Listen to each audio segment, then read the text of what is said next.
Pourquoi et comment faire vivre la mémoire de son entreprise? C'est le sujet de la dernière publication de l'AFCI, Association française de communication interne. Alors que les entreprises sont engagées dans de profondes transformations liées à la révolution digitale, l'étude va s'interroger sur les raisons de ne pas oublier d'où l'on vient.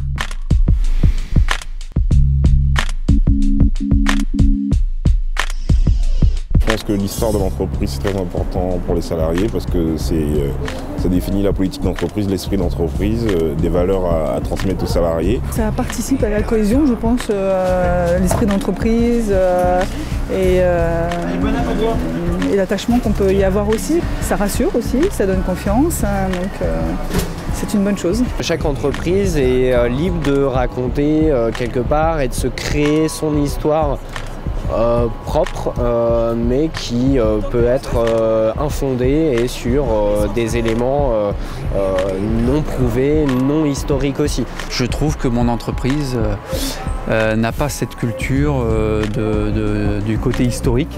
Le passé, c'est à peu près la seule chose sur laquelle nous pouvons nous appuyer avec une certaine certitude. L'histoire a ceci d'intéressant qu'elle porte des valeurs qui sont intéressantes, de légitimité dans l'exercice d'un métier, d'expertise, de capacité aussi à passer les épreuves, les crises. En allant chercher dans notre histoire qu'est-ce qui a fait notre ouverture d'esprit, on peut aussi éclairer le présent. C'est ça le travail du communicant, c'est dire est-ce que l'histoire de mon entreprise crée de la valeur ? Si l'intérêt de ces actions apparaît donc clairement, il s'agit maintenant de convaincre les dirigeants de se lancer dans ce type d'opération. Le premier argument que je mettrais en avant, c'est pas forcément d'ailleurs un argument d'intérêt, c'est de dire que c'est leur devoir.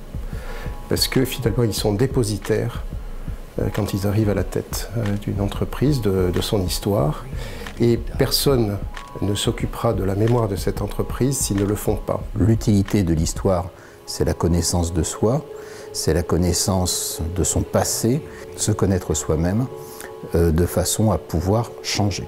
Ce que j'essaye de montrer, mais sans trop de difficultés, c'est que l'histoire, c'est justement un observatoire du changement.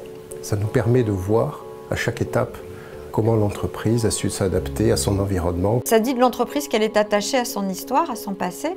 C'est aussi sa capacité à se projeter dans l'avenir, en réinventant, en retrouvant dans ses gènes en fait tout ce qui a fait son succès, sa pérennité, et du coup comment on en fait quelque chose pour les prochaines années.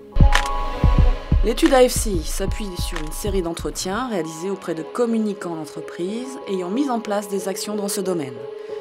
Elle propose des cas pratiques et des pistes sur la manière d'initier cette démarche. Bref, une lecture à ne pas manquer.